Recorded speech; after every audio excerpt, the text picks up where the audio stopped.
precisa ter. Todos que professam o nome do Senhor precisam ter, que Jesus é Senhor, louvado seja Deus. Ele não é apenas o meu atendente, Ele não é apenas um recepcionista, que serve para me dar o livramento nos meus momentos de aflições.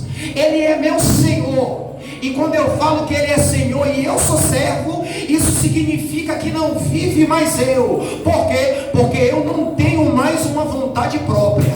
O que permanece em mim é a vontade dEle, louvado seja Deus. Algumas coisas me chamam a atenção na Bíblia, e dentre elas é que Israel era um povo privilegiado. Israel era um povo peculiar de Deus. E dentro de uma definição entre aspas, Israel poderia se gloriar, porque diante de Israel ia um Deus ao qual nenhuma outra nação tinha. O Deus que fazia prodígios e sinais, o Deus que infundia terror aonde quer que Israel passava. Deus fazia questão de ir no meio do povo, deixando a entender que não era qualquer povo que estava passando. E a Bíblia diz que o que aconteceu com Faraó no Egito ficou marcado em toda a terra. E aonde Israel passava, as nações ficavam assombradas e diziam: é esse Deus aí, ó, que está no meio deste povo, é que disparatou o Egito. São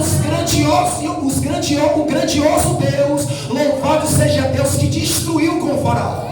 E as pessoas viam, e as nações viam no meio de Israel a expressão da glória de Deus.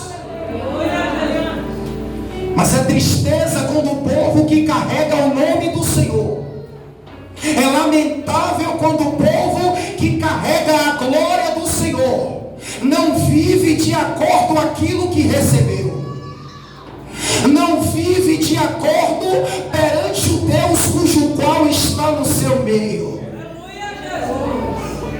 Louvado seja Deus. E Israel, louvado seja Deus, era como se lhe faltasse o entendimento para entender que diante dela não estavam os ídolos, que diante dele não estavam as imagens de escultura, mas estava o Deus que podia ser servido para todas as coisas. Porque as outras nações, para cada coisa que elas queriam, tinham Deus. Se elas queriam o amor, tinham Deus do amor. Se elas queriam o fruto, tinham Deus da fertilidade. Se ela queria qualquer coisa, tinha o seu Deus. Mas o nosso Deus é o Deus de todas as coisas. O nosso Deus é o Deus supridor. E é nesse amparo que nós precisamos nos agarrar e entender, louvado seja Deus, que Ele é o Deus das tuas aflições. Quando Ele promete, Ele cumpre.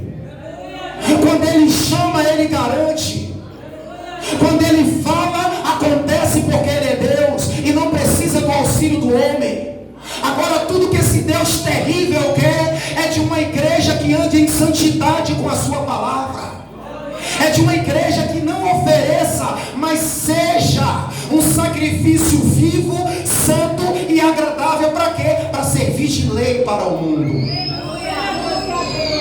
Quando Deus chama Israel e dá as leis a Israel, era para que Israel vivesse a lei de Deus, e as outras nações, olhando para Israel, vissem em Israel uma régua para elas, e conhecesse o padrão de justiça do Senhor, e conhecesse o padrão de santidade do Senhor, o padrão de fidelidade, dizendo: o comportamento deste povo denuncia que eles estão na presença de um ser poderoso. Mas Israel estava deixando a desejar, igreja. Nós conhecemos a história de Israel e sabemos que não era esse destino que Deus traçou para Israel. Porque quando nós lemos a história da genealogia lá de Noé, Noé proferiu uma maldição sobre Cã e uma bênção sobre Sem. E Israel veio da descendência de Sem. E a maioria dos inimigos de Israel veio da descendência de Cã. E a profecia, a palavra profética que Noé, representando a igreja, lança sobre os seus filhos seja Cã maldito, seja-lhe servo dos filhos de Sem. Então eu creio pela profecia da palavra, que era para os filhos de Cã, servir aos filhos de Sem, que é da onde Israel veio. Ou seja, não era para Israel estar subjugado por muitas nações que eles se sujeitaram. Não era para Israel ser cativo de muitas nações que eles foram cativos. Mas sabe qual foi o problema de Israel? O pecado não o confessar. Achando que Deus, como um Deus de oportunidade, era cego e não estava vendo o que estava acontecendo. Por quê? A Bíblia diz que nesta época em que nós lemos, era uma época que ainda não tinha rei. Quem ministrava eram os juízes, e quem estava julgando Israel naquele ano era Eli, o sacerdote. E a Bíblia diz que ministrava Eli na casa do Senhor e oficializava como seus auxiliares os seus dois filhos, Ofni e Finéias. Mas o coração de Ofni e Finéias como um sacerdote, a Bíblia diz que eles não se importavam com o Senhor. E quando há um povo que não se importa com o Senhor, é um sinal grande de perigo. A Bíblia diz que eles não se importavam com o Senhor, porque quando o povo vinha oferecer sacrifício, o costume daqueles homens era mandar os seus moços, antes que o sacrifício se queimasse, como era uma exigência bíblica, eles não esperavam o sacrifício queimar, mas ele roubava o sacrifício que Israel vinha trazer ao seu Deus. A Bíblia diz que eles se deitavam. Veja o pecado que estava começando de cima, de quem estava na cabeça, de quem estava responsável por trazer a santidade para o lugar, e começava de lá de cima. E a Bíblia diz que Eli estava consentindo com tudo, porque quando se há vista grossa no meio do povo de Deus, o rebanho sofre. Quando se não se julga com justiça, entendendo que Deus é um Deus justo, o mesmo grau de santidade que Ele quer de um, Ele quer de outro, o povo sofre. A Bíblia diz que a justiça de Deus, ela se revela no Evangelho. Por isso que Deus deu a lei a Israel, para que Israel andasse em um padrão de justiça ao qual Deus queria. Aleluia, Jesus. E Eli estava deixando a familiaridade estar em pauta mais do que o agrado ao Senhor. É porque era meu filho. Os outros podem, mas meu filho... Os irmãos entendem, né? Eu estou disciplinando ele. No reino de Deus não funciona assim.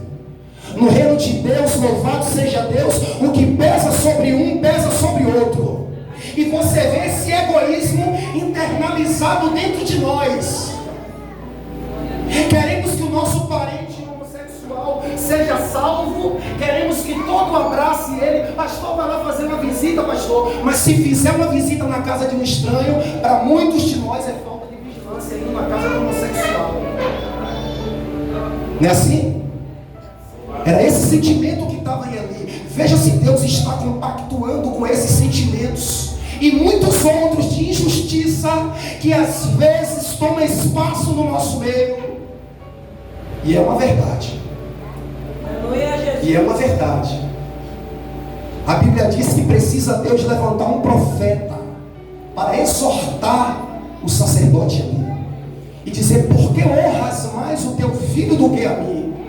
E te calas para tu e eles se engordar do melhor das minhas ofertas queimadas, das minhas ofertas de manjares.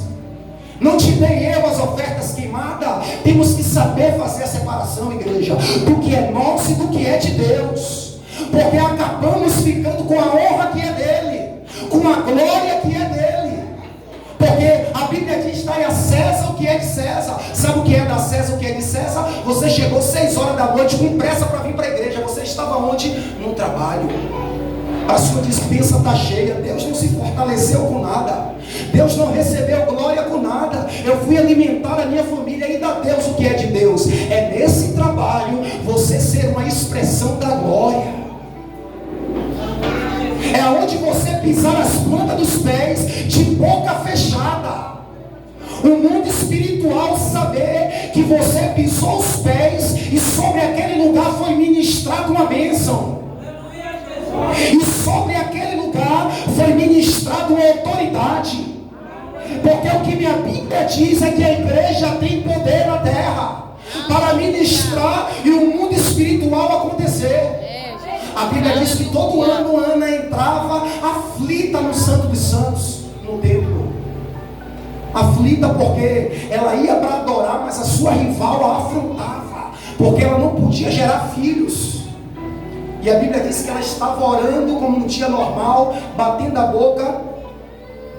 Mas tinha um crente lá que queria julgar, que não sabia o que estava passando por outro, porque não veio ao culto e viu na rua, estava lá apontando o dedo.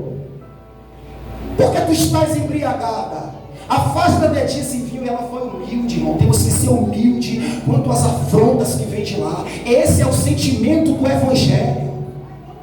Ela disse: não, Senhor, eu não estou embriagado, eu só aflijo a minha alma perante o Senhor. Aí agora entra o papel da igreja que tem autoridade.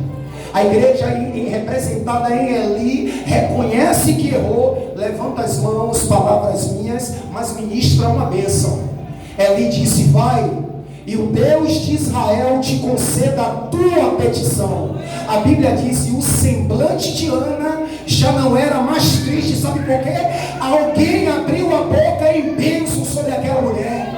O que você tem feito da sua boca? A tua boca tem abençoado a tua casa? A tua boca tem abençoado o ambiente onde você convive? A sua palavra tem poder de mudar história, irmãos. Aleluia! Ao invés de perdermos tempo julgando, dizendo A não quer nada com Deus, B não quer nada com Deus, C não quer nada com Deus, eu profetizo que tua história vai ser mudada. Eu profetizo que o arrependimento do Senhor vai chegar. Eu profetizo um tempo de glória, um tempo de vitória, um tempo de mudança, um tempo de arrependimento, porque o Senhor quer ver o povo em adoração. Aleluia! O agrado de Deus era que toda a terra lhe servisse, irmão. Não existe dois céus. Eu não quero ir para o céu por causa das ruas de ouro. Eu quero ir para o céu porque Deus vai estar lá. E eu não vou estar lá só, vocês também vão estar. E eu sei que eu posso fazer algo para levar nem que saiba mais um comigo. Aleluia! Mas Israel não sabia disso. É triste quando Deus está em nosso meio e nós não agimos como se Ele estivesse. Ficamos dispersos no ar, no espaço-tempo, voando, e a palavra não entra, a palavra não nos transforma. Todo dia é culto de missões e ninguém sai, todo dia é culto de libertação e ninguém se esforça para mostrar uma atitude de um liberto, porque é culto de libertação, só está esperando o demônio cair aqui, né? Mas a libertação é comigo que vim pregar. A libertação é com você que veio ouvir. Sabe qual é a libertação? É alguém te afrontar. E você que tinha natureza ruim, mas você chama de personalidade forte. Não é assim? Ah, minha personalidade é forte, mas é natureza ruim, irmão. Comigo é assim. Ah, minha personalidade é forte, é natureza ruim. Porque segundo Pedro disse que fomos chamados para sermos participantes da natureza divina. Aleluia! Ele disse: tomai sobre vós e aprendei de mim, porque sou manso. Aí você vem para o culto de libertação, só espera demônio cair, só espera quem não serve vir cair, mas não entende que a libertação começa dos de dentro. Verdade, Deus. Abrindo a primeira página do livro de Apocalipse, a partir do capítulo 4 em diante é para o mundo, mas no capítulo 1, capítulo 4 é a igreja. Ao anjo da igreja diz: conheço, tem nomes de que vive, perseverar. É a igreja, o conserto de Deus é conosco. E sabe quando é que a gente vê o resultado deste culto aqui? Quando alguém toma na sua mão. E não é fácil. Ninguém está pregando aqui porque está acima da perfeição. Eu estou debaixo do que eu estou pregando. É quando alguém toma um dinheiro emprestado na sua mão, e você que era problemático ia na casa dele com 5 pedras na garganta, cheio de afronta para dizer, você fala, o evangelho me manda não fugir de quem me toma emprestado. É difícil, mas é a verdadeira libertação. Deus quer preparar um povo para entrar no céu, um povo puro, sem mancha, sem mácula e sem ruga. Não é um povo obeso espiritual. E a Bíblia diz que mediante todo este ato de desobediência influenciou todo Israel. Quem estava encarregado de levar a presença estava levando de maneira errada, e todo o povo passou a entender que carregar a presença era de qualquer jeito.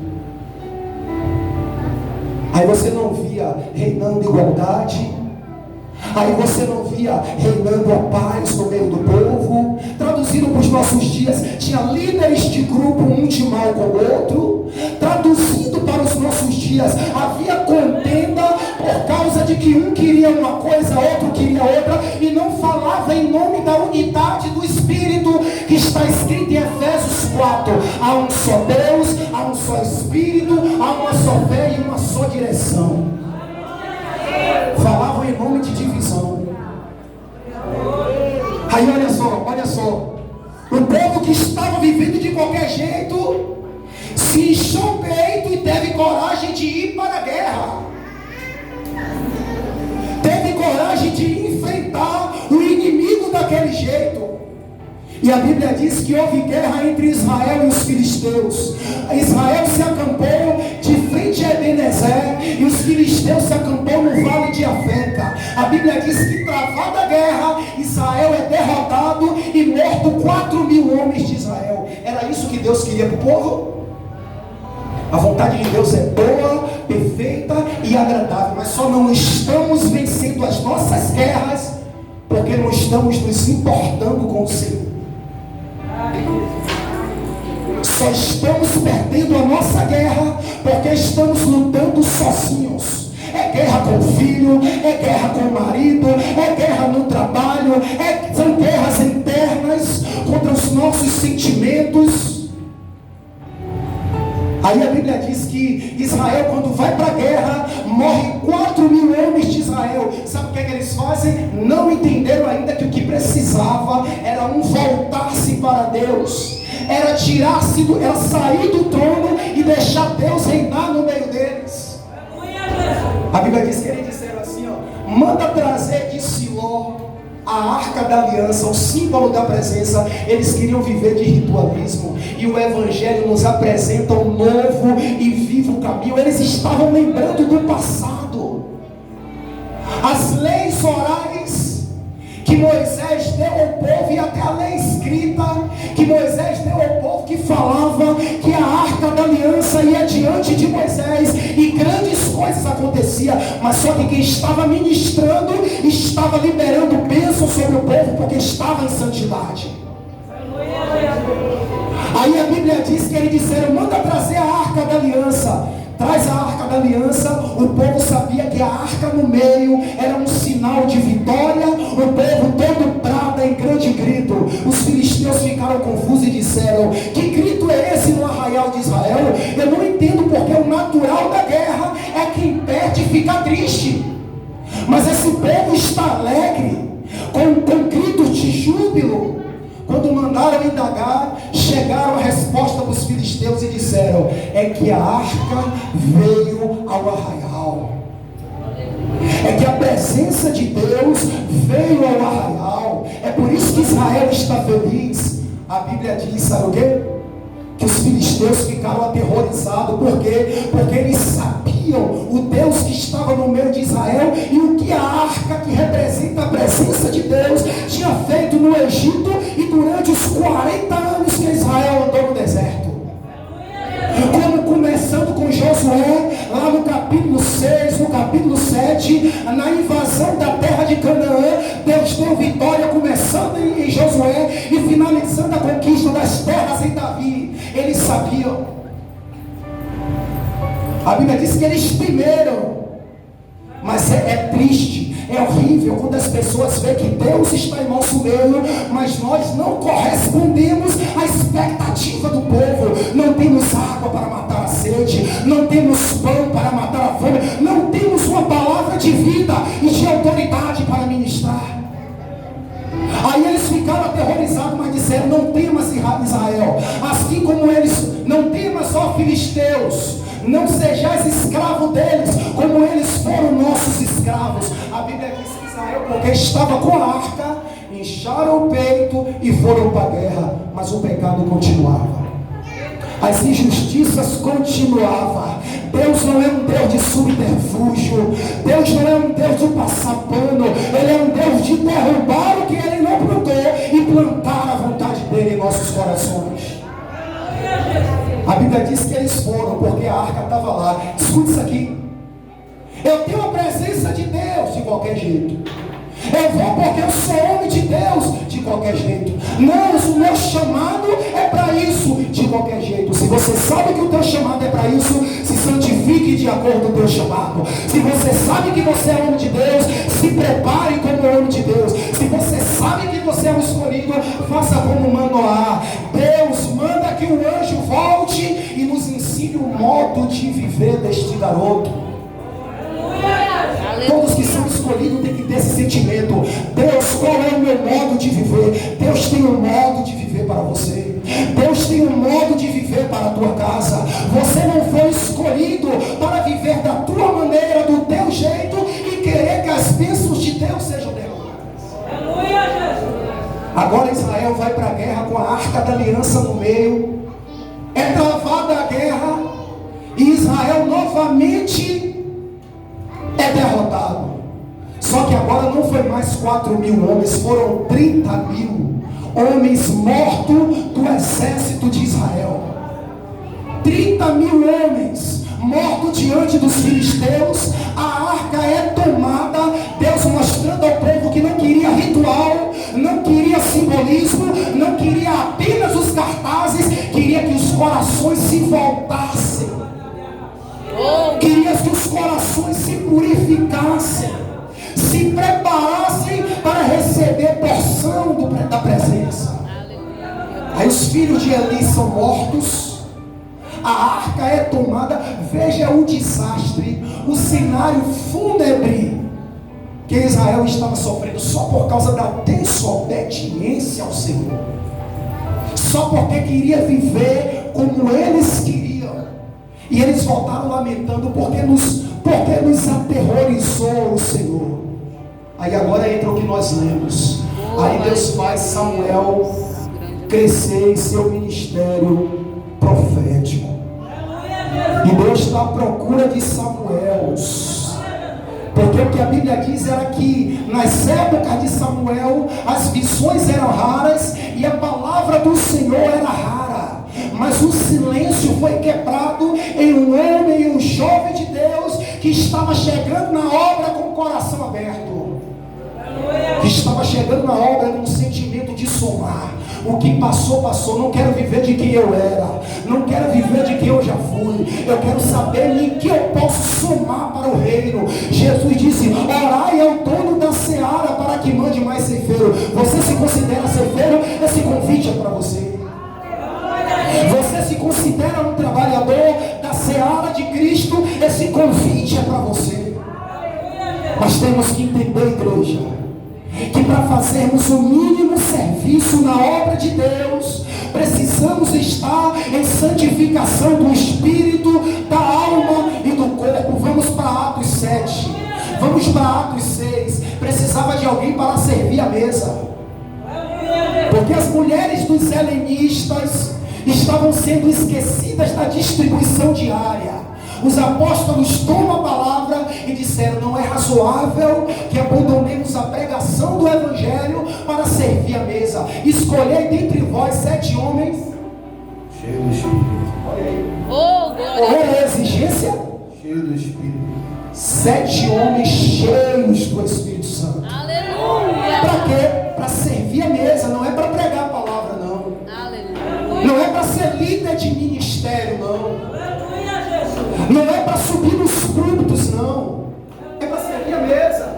Coisa que hoje aos olhos de alguns pareça desprezível, mas Deus está nos dando a entender a importância de estarmos preparados em oração, em consagração, em leitura e santidade, para o mínimo que for da obra de Deus que você estiver envolvido. Se precisa estar cheio para servir a mesa, quanto mais para estar pregando, quanto mais para estar na liderança de um departamento. Israel não queria ser cheio do Espírito Santo. A Bíblia diz que se levanta Samuel e faz um convite ao povo. É o que nós lemos em 1 Samuel capítulo 7. E Samuel se levantou desde aquele dia, a arca ficou em Kiriat Jearim, e tantos dias se passaram que chegaram a 20 anos sem a arca, 20 anos sem a presença, e o povo teve que se acostumar a viver com um Deus afastado, porque a glória saiu de Israel, a manifestação da presença saiu de Israel. 20 anos, e toda a casa de Israel dirigia lamentações ao Senhor. Israel se lamentava, mas quando a presença estava no meio não valorizava. Mas como Deus é um Deus de misericórdia, Deus ouve a oração de Israel, e a Bíblia diz: e falou Samuel a toda a casa de Israel, dizendo: se é de todo o coração que voltais ao Senhor, tirai dentre vós os deuses estranhos e os astarotes, e preparai o coração. Olha que interessante.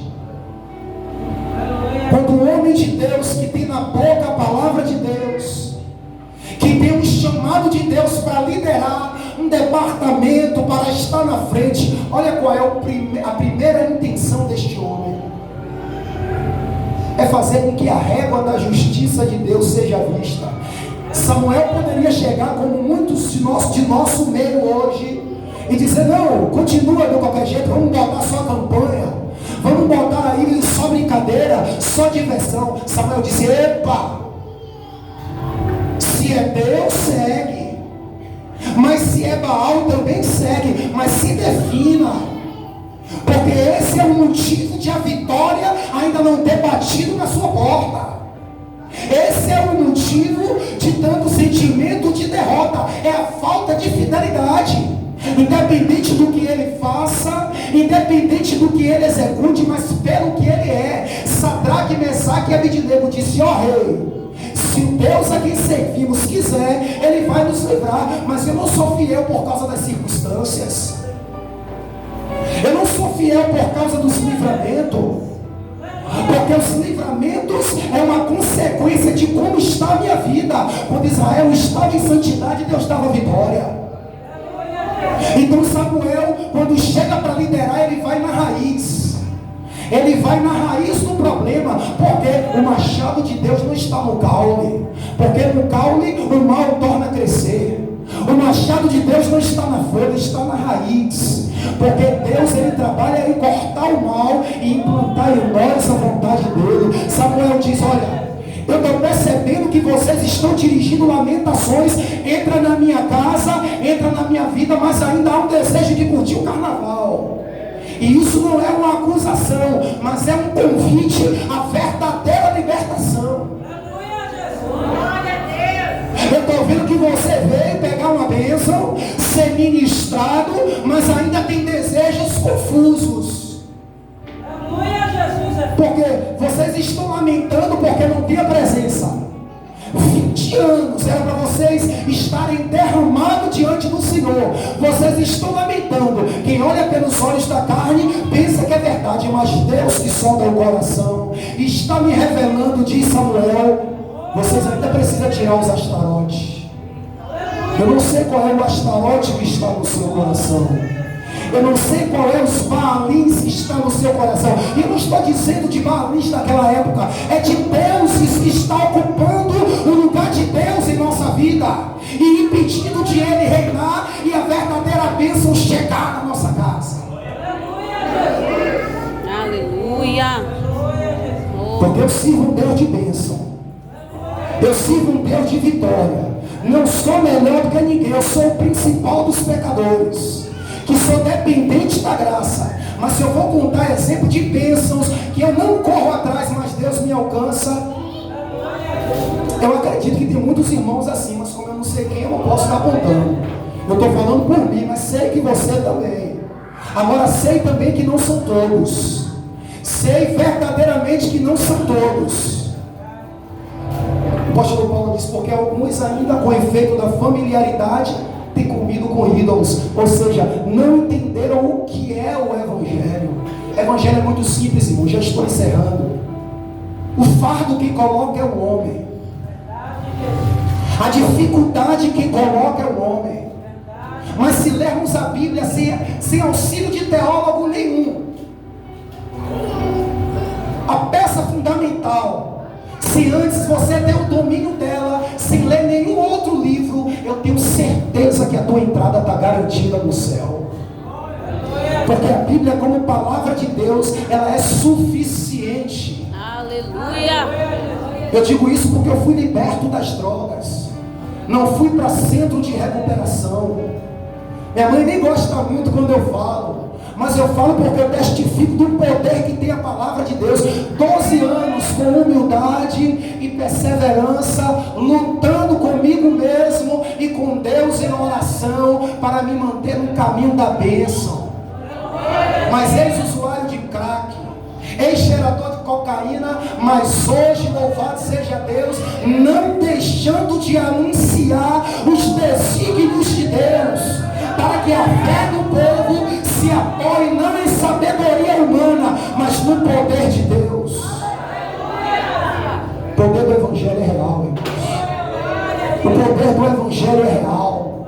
Se alinhe com a palavra de Deus, e você vai ver o resultado de alguém que luta para ser fiel a esse Deus. A Bíblia diz que o resultado de tudo, depois de haver padecido, é a salvação da nossa alma. Samuel disse, olha, se é de todo o coração de verdade que vocês estão lamentando, tirai dentre vós os astarotes e os baalins. Houve um avivamento em Israel. Avivamento não é pulo, avivamento não é grito, avivamento é o verdadeiro arrependimento. Avivamento é Deus te sondar e ver que tem espaço livre para o Espírito Santo trabalhar. Os altares que estavam foram tirados. Aleluia, Deus. As prioridades que tinham deram lugar para, em primeiro lugar, o reino de Deus trabalhar na tua casa. Hoje você já acorda ouvindo louvor. Eu vou levantar um altar ao Deus do céu. Abraão era um construtor de altar. Aonde Abraão passava, ele levantava um altar e a bênção de Deus seguia. Quando o homem entende isso, o dia dele é diferente, porque ele não dá brecha para Satanás. Ele sai do louvor, ele vai ouvir uma pregação. Ele sai da pregação, ele vai para a oração. O dia dele é envolvido com as coisas de Deus. Aí Deus olha e fala, essa pessoa, esse homem, essa mulher me ama. Quando Israel abriu o coração para Deus, se santificou, olha o que a Bíblia diz. A Bíblia diz que vem a palavra de Deus a Samuel dizendo, olha, reúne o povo novamente. Depois você leia, depois do capítulo 7, é o que eu vou falar agora, e aqui eu encerro. Reúne o povo para a peleja novamente. O povo reuniu-se para a peleja, e os filisteus, que estavam acostumados a vencer Israel, voltam cheios de si. Em outras palavras, que a Bíblia não fala, dizendo, vamos que vai ser fácil como da outra vez. Agora o povo está santificado. Agora o povo firmou os pés no caminho da verdade, que é escudo e broquel. Aleluia. Agora o povo pode replicar as palavras do salmista Davi. Ainda que o exército me cercasse, o meu coração não temeria. Verdade, Deus. Agora o povo pode dizer que 1000 cairão ao meu lado, 10.000 à minha direita, mas eu não serei atingido, porque isso é fé e confiança de que está em santidade para com o Senhor. Aleluia. De que não tem nada lhe acusando, está com a consciência limpa. A Bíblia diz que os filisteus agora vêm contra Israel. Israel a princípio teme, porque não entendia os princípios de Deus, santificação, verdade, estar em espírito. Só que agora eles se arrependeram. Eita, se você se arrependeu de verdade, existe Cristo reinando no teu coração, nenhuma afronta do mal você deve temer. Sabe por quê?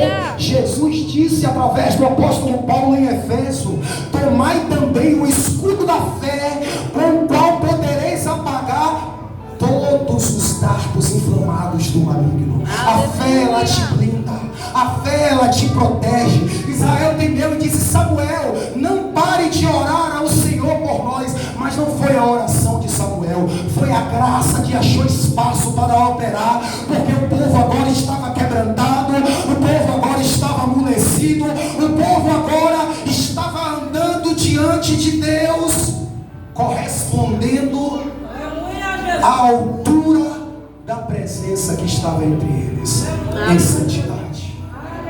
Então aqui eu encerro dizendo: igreja, não perca tempo, irmãos.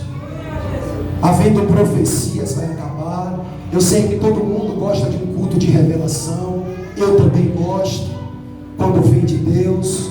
Eu sei que todo mundo gosta de manifestações de dons. Mas o que eu quero dizer aos irmãos é que existem prioridades. Os discípulos voltaram alegres, porque eles foram e o Espírito Santo usou eles nos dons. E eles disseram assim: os demônios se submetem. Jesus disse: alegrai-vos não porque os demônios se submetem. Há um tempo determinado por Deus para todas as coisas. Você foi e voltou porque está na palavra. O auxílio do Senhor está com você. Mas a perseverança que vocês têm que ter, o cuidado que vocês têm que ter, é para o seu nome está escrito no livro da vida. E quantas pessoas vêm para o culto todo dia, ouvem uma palavra de fé todo dia e ainda tem dúvida da sua salvação. E aqui eu encerro deixando uma orientação. Sabe o que pode ser isso? É uma distância do Espírito Santo. O Espírito Santo te convida a se aproximar. Se você não tem certeza da salvação que Deus te deu através da morte de cruz, isso significa que o Espírito Santo está um pouco distante de você. Porque Efésios 1,13 diz que quando nós cremos em Jesus, fomos selados com o Espírito Santo, e Ele é a garantia da nossa salvação. Mas Ele não habita no crente de qualquer jeito. Aí você tem que se derramar em oração. Eu tenho que me derramar em oração e dizer: Deus, o que está faltando para o Espírito Santo me encher, a ponto que eu seja um novo crente, a ponto que eu ande em novidade de vida e conheça a tua vontade para mim. E eu tenho certeza que Deus vai te dar a vitória. Amém, irmãos? Eu agradeço.